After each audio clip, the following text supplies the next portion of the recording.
All right, everybody, we're live today. Welcome back to episode 7 of the Veteran Wealth Podcast. My name is David Adam Kurz, United States Marine. I got out after 9 years as a sergeant, and I am now a real estate professional in South Florida. We're running teams in Florida, Orlando, Tampa, Northern Virginia, soon to be DC and Maryland, if you give us an opportunity. But today I have a great guest by the name of JP Pena. You can find him on social media at the JP Pena. JP is also a United States Marine, turned entrepreneur with multiple businesses, multiple streams of income, and just an all-around great guy.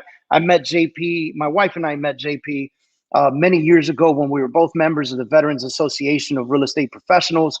And well, you met my wife and I before we were husband and wife, like long before. Like, yeah. I think we were friends. I What's think up, you guys JP? had How you just doing, gotten together. Yeah, I think we were friends when you met us, and then it obviously evolved. How you doing, brother? Dude, amazing. Thank you for having me here, dude. Always a pleasure to talking to you and just bouncing ideas, bro, and discussing life. And fuck, dude, from where we met to where we're at now, it's just I would say you're one of the real ones, brother. It's a blessing, brother. It's a blessing. Thank you very much for doing this with me. All right, so, bro, let's run right into it. Today is a Veteran Wealth Podcast. Today is all about helping veterans find ways to develop wealth after leaving the United States military, because you and I both know that the military does a real shit job of turning veterans in, or turning active duty military personnel into civilians. Most veterans get out, they become cops, they become firefighters, they do stuff that makes them feel comfortable back in uniform, gun on my hip, ready to rock and roll in an authoritative position. How do we get veterans to understand wealth, business, coaching, development, growth? How do we do this stuff, right? So tell us a little bit about you. Why did you join the Marine Corps? How long were you in? Tell me about your career. Sure. Yeah, man. So I'm pretty sure, like yourself, I was a young kid in high school, and I see this commercial where this Marine slays a dragon, and I said, "Fuck, dude, that's what I want to do." And I remember that, man.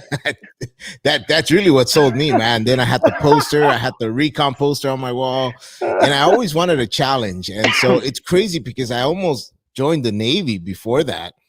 And I went to the office and the recruiter just never showed up. He went to lunch and he came back and he had the white uniform on and he had a ketchup stain on the uniform. And that for me, bro, like it was a fucking turnoff. I was just like, what this is fucking nasty. I don't want to do this anymore. And so I went to the Marine, the Marine recruit office next door. I was 17 at the time. I faked my signature. I faked everything to try to join. Then they got caught. They caught me, so they said that I would never be able to join the Marine Corps again. So I was fucking devastated. Somehow, though, they put me back in, and yeah, man, I joined the Marine. I went in as a 0311. When I first did it, it was actually as a reserve because I had a scholarship to Otis, which is an architectural school here. But then September 11 happened, so I ended up getting activated, and I ended up doing 8 years active duty with a tour in Iraq. So never saw a reserve side in my life. Which sort of fucking, but you know what? I think is one of the best times ever, man. I would gladly do that all over again, man. It's funny. I met a Marine on Monday morning. I held a mastermind here in Miami, and he was one of the guests, real estate professional as well. Looks at me and says, "Yeah, man, I was a reserve," he got out after 4 years, so he was in the IR, the inactive reserve, right? And September 11th happened, and he got activated. Yeah, and he's like, I spent 4 years in the Marine Corps, never got deployed. I got out the Marine Corps, I got deployed. I was like, wow. So crazy stuff, man. And very few people understand the sacrifice that it takes to get to where we are today.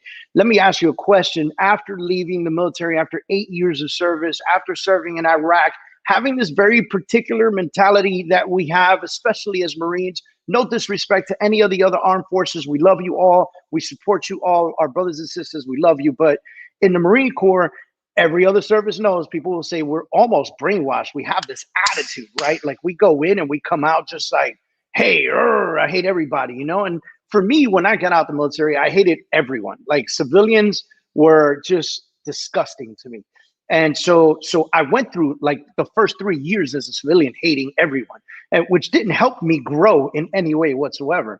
Tell me about your transition from from the military into being a civilian. For some, it was easy. Some it wasn't. Tell me about yours.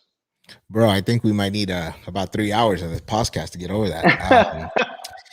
You know what, bro? One thing that I always tell, veterans that I run across to now that I deal with is that a lot of the issues we're going to have in transition actually start during service. We're just not fully aware of that. For me, what it was is I had already gone through 6 surgeries. I was in a really bad accident in Iraq, right? So I had 6 surgeries on my knees. I had a pending back surgery that was just about to happen. I wasn't able to be a grunt anymore. So my last 4 years of service was basically I processing people that went UA or drug pops, which was the worst thing because for me it was like, why the fuck are we chasing people that don't want to be here in the first place, right?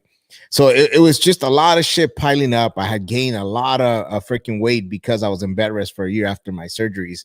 So upon exiting, man, I felt there was this huge struggle to try to fit in. And one of the things that we do as Marines is we never want to show weakness. So we're not vulnerable whatsoever. We don't want to share what we're going through. I wasn't married at the time. I started doing loans, which was really great. I got into sales really fast. And I realized that just things weren't fitting right. And so when 2008 came around, I think that's really where I got my big blow because everything closed, all the friends that I thought I had that were chilling with me was really because I was buying friends. I needed company. That was my way of feeling sort of content after service. Because think about it, during service, what kept us together is that brotherhood. You get out absolutely. And that brotherhood is no longer there. So now you're trying to make up for it. So I'm making money here doing loans and I'm thinking like, hey, you want to be my friend? Great, let's go. I'll buy bottles, and this is sort of became the cycle that I get into. And it was a lot of depression, a lot of drinking. So when 2008 came around, bro, it was very tough because then I lost everything.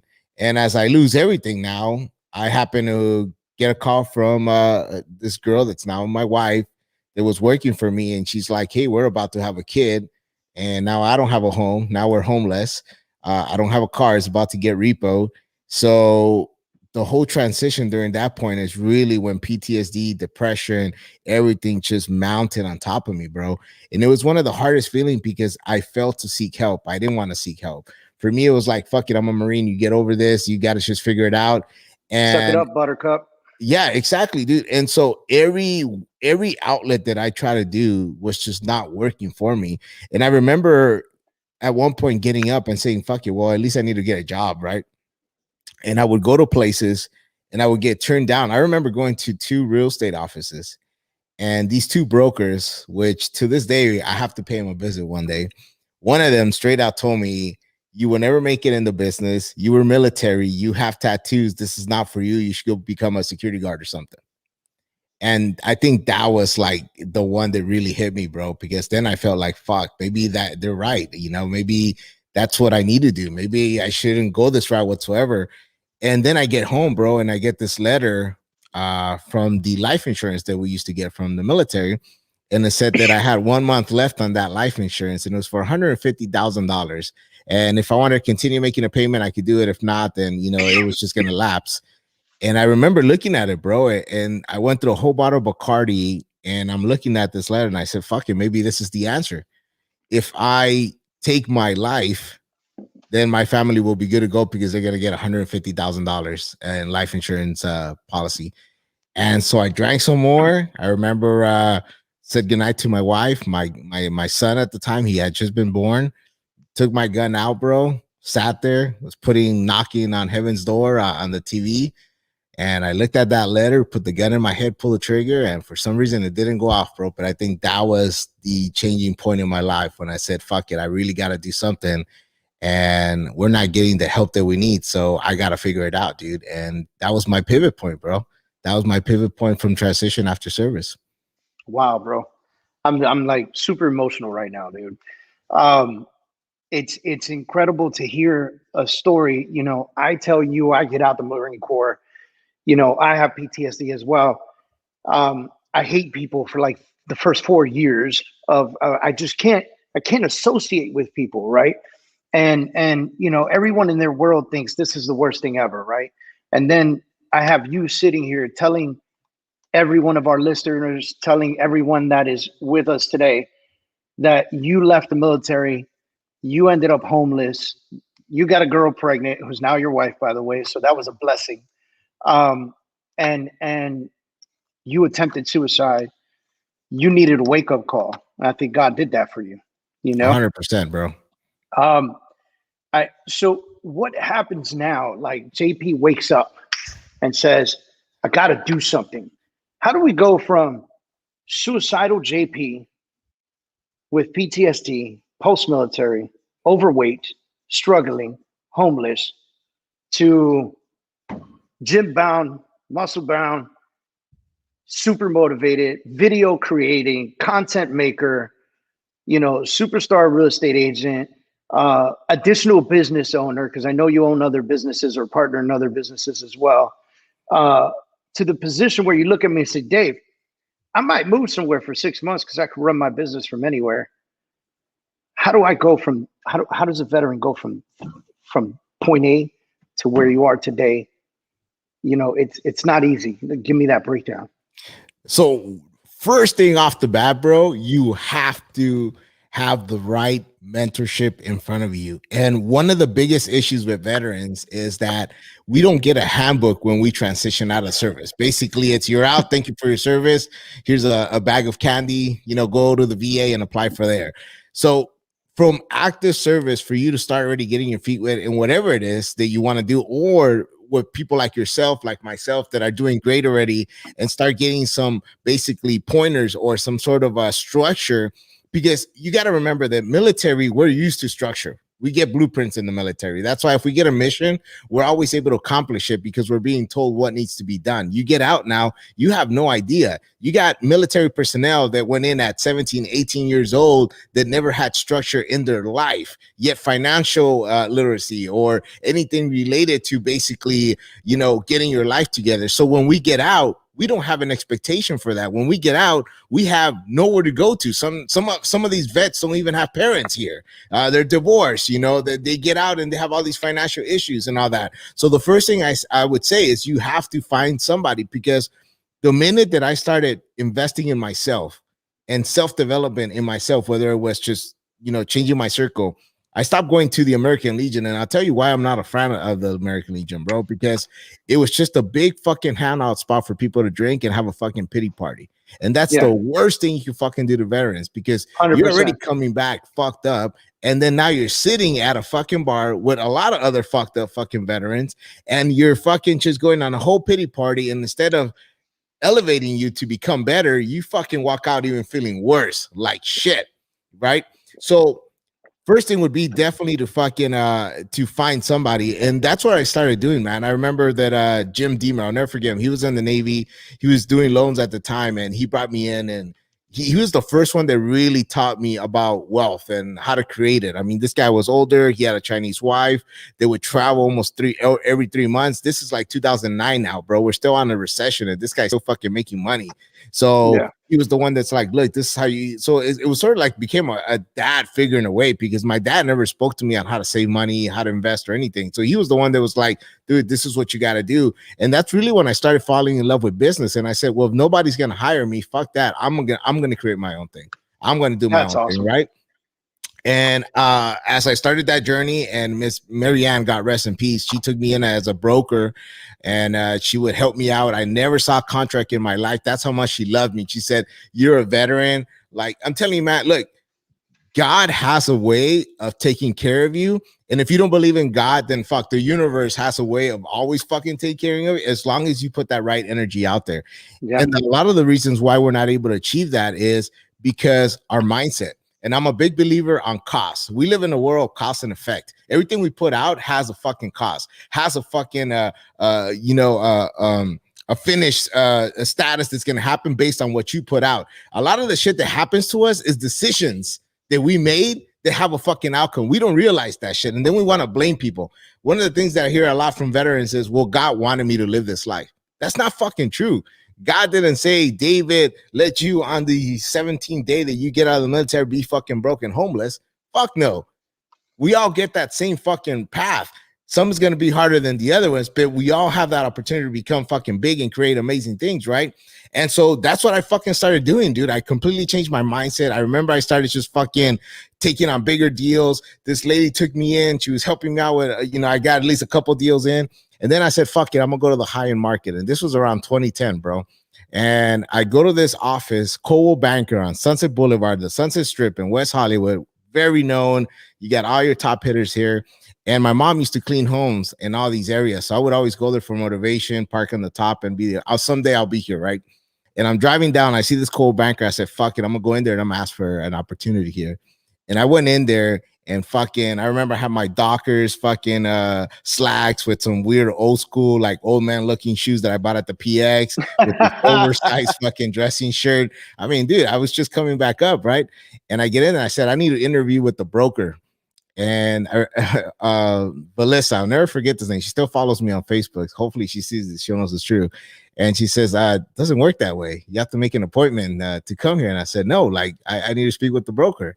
And she goes, I don't know. So I started making this big old fuss. The broker comes out, Fran Hughes, and she says, you know what? Come on in. I'll take you in. And she says, what did you do last year?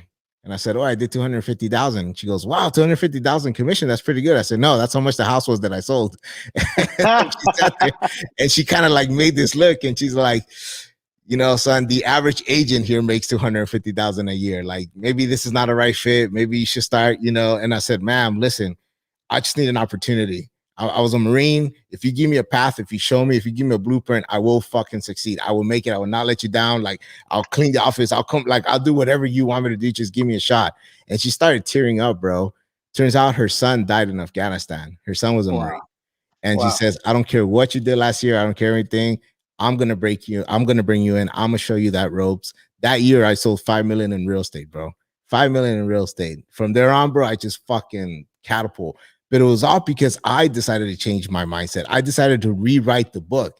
And with a lot of veterans, we like to stay in the past and fuck, this what it was, this what it was. Yeah. So you got to just rewrite that chapter, bro. You got to. One of the biggest things I'm hearing from you is that not only did you change your mindset, because you could be a happy broke person too, right? So not only did you change your mindset, but you took action. You did things that were absolutely out of the box and necessary to move forward, because there could have been a part of you that walked into that office and said, okay, fine. When can I have an appointment? 2 weeks from now? Okay, yeah, sure. I'll wait for that. Yes, boss. Yes, boss. Yes, boss. Yes, boss. And instead you came in and you said, I am the boss, man. I have to speak to this person right now. And it's crazy.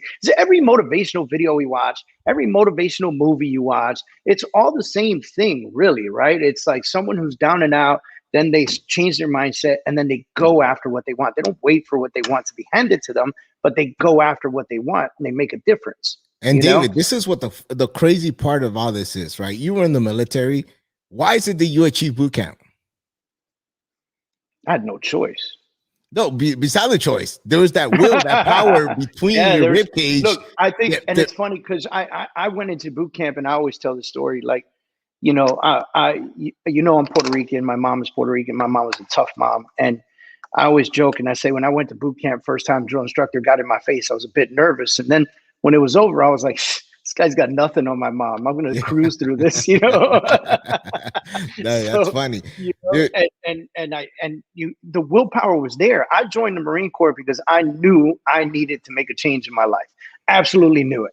There was no doubt in my mind. I mean, I'm talking about, I met 2 Marines walking down the mall after quitting a Wendy's opportunity, And so, for me, there was no other option. And then while I was in, MEPS for the Marine Corps, I decided maybe I'm jumping the gun. Let me go visit everybody else. And I did. And I was not impressed. And it wasn't that they're not great services. I just knew it wasn't enough to make a difference for me because I was that much of a knucklehead.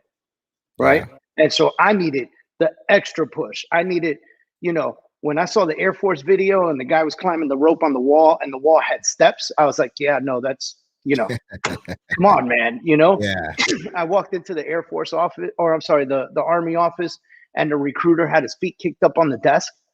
And I was like, hey, I want to ask some questions about the Army. And he looks at me and he points up and he goes, that's all I'm going to say. And there was a big poster that said $30,000 bonus if you join. And I was like, yeah, so I'm not doing this for the money, right? Like obviously, so $30,000 probably would have came in handy at some point, right? But it wasn't why I was doing this. I knew I needed a life change, and that's why I did it. You're right. You're absolutely right. When I was in boot camp, it was the absolute inner fire will to succeed in this one thing. And it's not even just boot camp; it's everything you did in the military, bro. Like I have special forces friends that or veterans that we help now as they transition. And the biggest problem with special forces is that they have achieved such a high level during their military service that they have that high expectation when they get out of service. Yes. So they would start a project, they would start something, and if they come short, it becomes a big issue for them. It actually haunts them. They never want to hinders them. It hinders their ability to surpass that. Yeah. And so that's their biggest issue, the fact that they came short. And so how do you counter that? And it's basically, hey, bro, so in the military, I understand that it's one shot, one kill. Well, in the civilian life, it's okay to fail. You can fail. We just learn from it. How do we learn from that now and attack better when we move forward? So all of us as veterans have that ability to fucking go out there and conquer. We just sort of let go of that fucking knowing that we have the ability and can fucking do it, because we are a dangerous fucking kind of fucking individuals, bro. We're not fucked up. We're really fucked up, but in a fucked up in a good way, in a way that we will achieve shit that no other people will get done because of that fucking willpower. What we got to do now is turn that into what we're doing now. And then that's how you fucking become dangerous. I used to have this sign when I was at Cobo Bank when I first started. And it's funny because my cubicle was right next to the bathroom. That's the only cubicle that had available. And I was over there by myself in the back, and I could hear everybody taking a shit. By the way, I'm gonna tell you right now, some of you girls are more nastier than fucking guys, man. I would hear them like, man. And but I had this sign, and it says the most dangerous person in the world is a Marine with a real estate license. And everybody that would come out of the bathroom would read it, and they would always come up to me like, oh, you were a Marine? Yeah. And I guess it was sort of like, wow, we didn't know that there was vets here. And that sort of opened up opportunities too. I remember one of the high producing agents came one time, she says, hey, how would you like to sit my open house? And I was just like, fuck yeah, like I would love to. And then I had veterans, bro, that were veterans come up to me and say, aren't you scared for putting that? And I'm like, why? Oh, because I serve, but I'm scared they would look at me differently if I put something like that. I'm like, really? Oh, wow. Come on, man. It's I think it started a trend within the West Side here where veterans were no longer scared to show who they are. And it's okay to be a fucking vet and be proud of it, own it. But at the same time, like I said, have that willpower to go out there and fucking dominate, because we all have that ability. Yep. Well, dude, we're running on our 22 minutes, 23 minutes, and I know that you and I specifically can go on for hours. So I'm going to ask you to do something for me. Pretend that you're speaking to every veteran who is in transition from being an active duty to a civilian, or a civilian, prior service civilian who's struggling to take the first step. What's the one piece of advice? One thing that they absolutely need to do to break through the glass ceiling? You got to recreate that book, man. You got to just recreate your story. That's it. Start fresh. It's a new start. Where do you want to be? What is it that you want to take on? And just fucking roll with it right now. And if there's one word that I can say, is you just got to unfuck yourself. That's it. So don't you have a podcast? Yeah, that's what it's called. All Unfuck right, shout Yourself. it out. The JP Pena. You can check it out. We got some sick ass stuff. I like to keep mine not just entrepreneur. I got a big Instagram model, CJ Sparks, on it recently, which is a great story. And her entrepreneur and what she's done. So, we interview a lot of people, man. And I got Jocko coming up too here in the next few months. So that's going to be amazing. And of course, we got to get you, man. Just you're too busy, bro. Let me know. Put me on the schedule, coach. Put me on the schedule. I'm in. Hey, I appreciate you doing this with me. To everyone that's listening, I hope to God you pulled away some very, very amazing information today. It is absolutely incredible that JP came to the table and shared the story the way that he did. And if you ever want to reach out to any of us, you're struggling, you don't know what to do, you don't know what the next step is, you had a bad night, in your head. You can't escape your own mindset. Instagram, baby, at the JP Pena, at David Adam Kurz. Hit it either one of us up, DM us, and dude, we'll jump on a DM with you. We'll jump on a call with you, because we know how important it is to surpass the darkness that can cloud us sometimes. Guys, 100%. thanks everybody for tuning in today. JP, thank you, brother. My man. I appreciate you.